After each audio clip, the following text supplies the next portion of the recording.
the rules of telephone etiquette as well as handling calls, the good communicator, manage calls or the calls, lesson answering calls, then this one is making calls. So when you call someone and they answer the phone, do not say, who am I speaking with? But first identifying yourself. So first you have to identify yourself before saying, who am I speaking with? Second, always know and state the purpose of the communication. So in answering the call or making the call, you should state the purpose why they are calling or why you are calling. Third is when you reach a wrong number, don't argue with the person who answered the call or keep them on the line. So since discuss na niya siya last time sa kapag-iwan ni Gaga, you should be polite in answering the call. So masayin pa siya sa pag-dial sa number. Next, if you tell the person who you would call at a certain time, call them as you promised. So di ba in answering the calls, katong sometimes na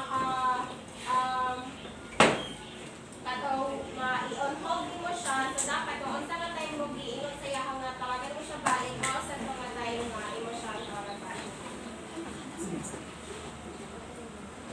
Next is handling rude or impatient callers. First, you have to stay calm. So in answering the calls with a rude, impatient callers, or you should stay calm since you are dealing with a customer because they are the ones important. Next is always show willingness to resolve the problem or conflict. So in answering the call with a rude, impatient callers, you should be the one who is willing to resolve the problem or conflict that they are intended to use. Next is try to think like the caller. So since you are handling a impatient caller, you should think as what if sa imo na siya na situation. Like ikaw ganinahangan ma-resolve na problem. Next is if you are in a non-supervisory position, offer to have your supervisor to come with the caller or call them for that in the caller first. Next, if you are supervisor, willing to handle irritating callers, speak slowly and calmly before make your answers not understanding. So you have to answer the call calmly and be firm with your answers. Tapos dapat sangkan ka kaintindihan sa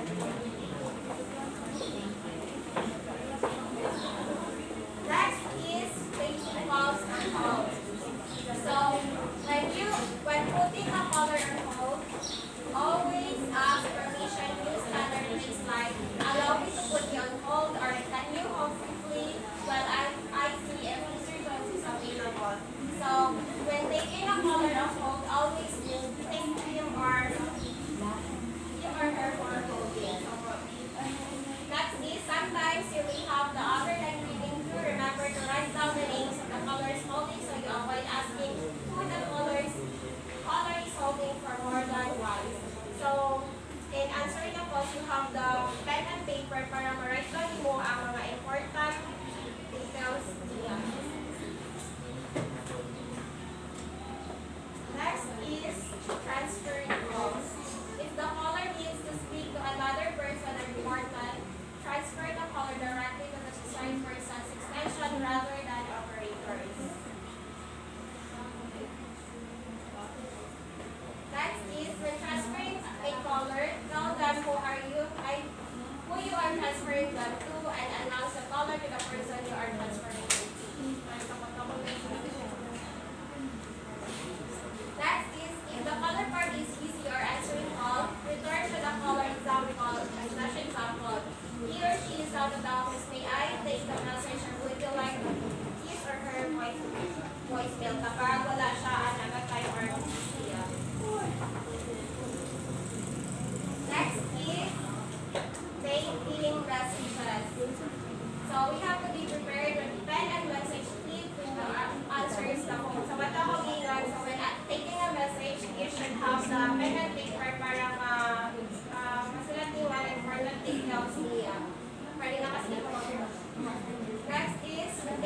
message, be sure to ask for caller's name, asking the caller for correct spelling, the caller's phone number, and or extension, including area code. Next is repeat the message to the caller. Next, record the time and date the call came in. Next is be sure to fill in the date, time, and your initials. Place the message received in the podcast mail and message slot or in a conspicuous place in his or her room, such as on the bedside table or writing table, etc. So when we say conspicuous, it is kanang visible siya. Makita siya sa, para dali siya makita sa desk niya.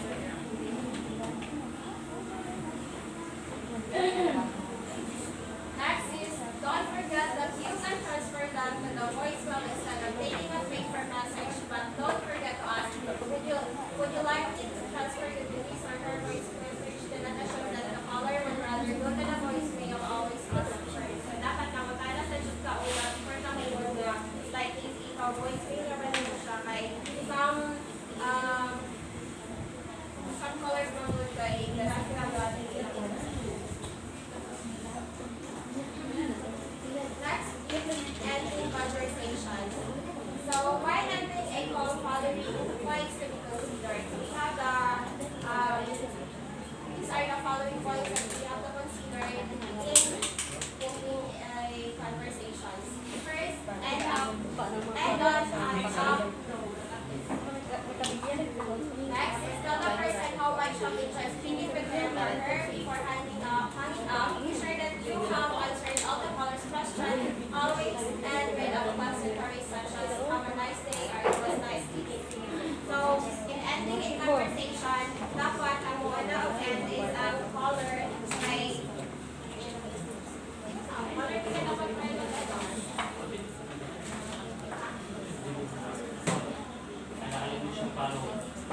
may or like God channel ang caller.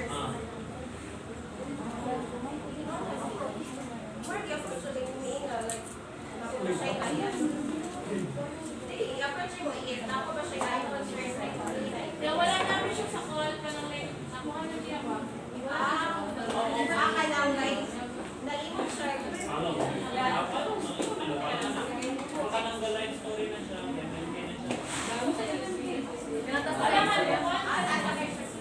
overshare na yung mga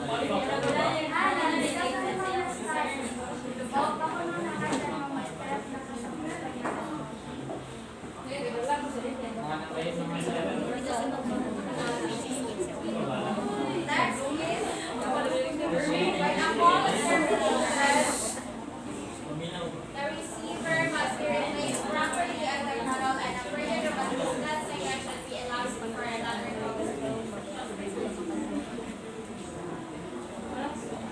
So that's all. Ano na siya sa etiquette, ay the telephone etiquette and manners. Any questions about those?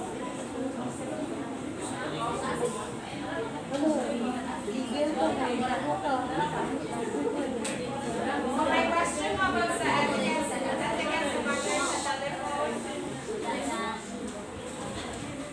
So my question is, what all points do you keep in mind while having an important caller? You should be answering the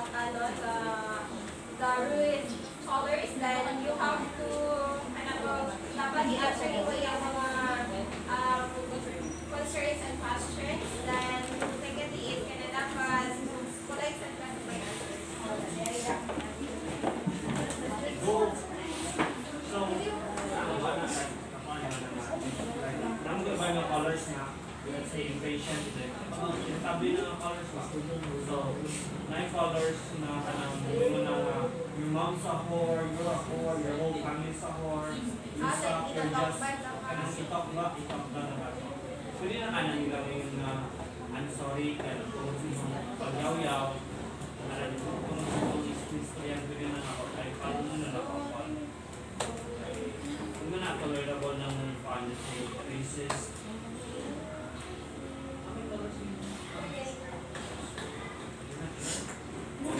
Ay, parang i-end na mo siya. Ikaw naman natin, kung ginawa na pa.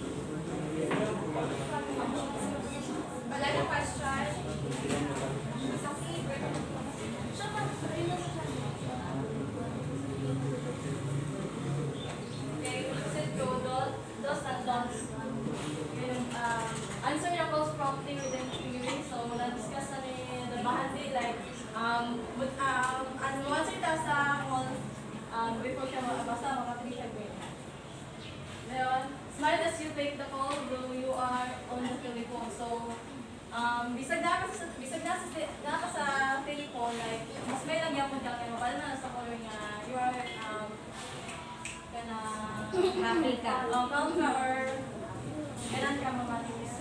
Then, third, sit or stand up straight. Then, use a low voice speech. So, of course, kung ano kung nasa sa telephone, like, you need to speech low voice, okay? Para polite ka. Then, announce the name of the hotel, your identity and appropriate greetings. Like, for example, thank you for calling Batas Hotel. My name is Mikael Bangkego. How can I help you? Like that. Then, avoid extreme in volume. Like, for example, like your voice is dili ko kayo kusog, like atong tama. Then match your speaking rate to the caller. So, for example, like your caller is tigulang na. So, you need to daw kusog-kusogon mo ang ibuti ko kasi mabungol-bungol siya. Like, di siya kalumong ba? Then, assume your telephone voice, control your volume and speed like what I said earlier. Then, project tone that is enthusiastic, natural, active, and respectful. Then, always have pen and paper in hand to make the record. So, like what I said, si Miss kung last week nga, dapat naay mga record para kung in case nga naay in case naay problema na may nasulat nga record. Then, listen carefully. Pay close attention to the latest meaning expressed by the caller. So, yes, you need to listen carefully. Then, use reflective, active listening to verify and check for your understanding. So, nagsalat mo ka, so you need to listen carefully and to clarify kung sakto ba yung isulti or di. Or repeat mo ang yung isulti. Then, listen between the words. Make the caller feel that they have your own undivided attention. Mention the names of the caller if possible. So, for example, before we proceed, can I know your name to address your property? Like, kung tubag siya, like, meron siya nga, my name is Rodolfo, pero kung ganan siya, okay, pag sumaisto siya, ganan siya tawagon siya, o babae, or kanang Rodolfo, pwede siya nang matawag, ma'am. You need to address that. Then, always speak calmly, choose your words properly and naturally. Kung gusto lang nila ni Kaman, we need to speak calm. Then, initiate, articulate, clearly speak distinctly. Use plain English and avoid unnecessary jargon and acronyms. So, kung hindi ko ni Miss last week nga, ay avoid na itong pag-istorya sa mga acronyms like itong kanang kita na makasabot pa. O dapat din na siya. Then, use action-specific words and direction. If there is a problem, project alone that is concerned, empathetic and apology.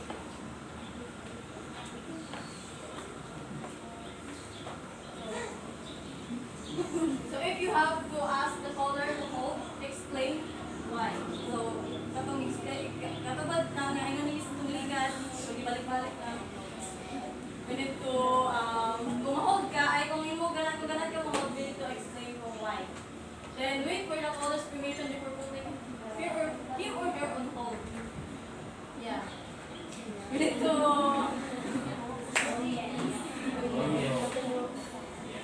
then if you say that you call back to it as soon as possible, tell the caller the approximate time you can take. Of course, kung ganan ka nga, kung kang meron ka i-hold, meron ka, bumalik ka kalayo, like, yata 1 minute lang, ay, kailan lang 30 seconds, dapat balikan din mo. Kaya nga magulat. So, repeat back any details and follow up in writing. So, kato kung yung ganiya, kung namati kasi yung istorya mo,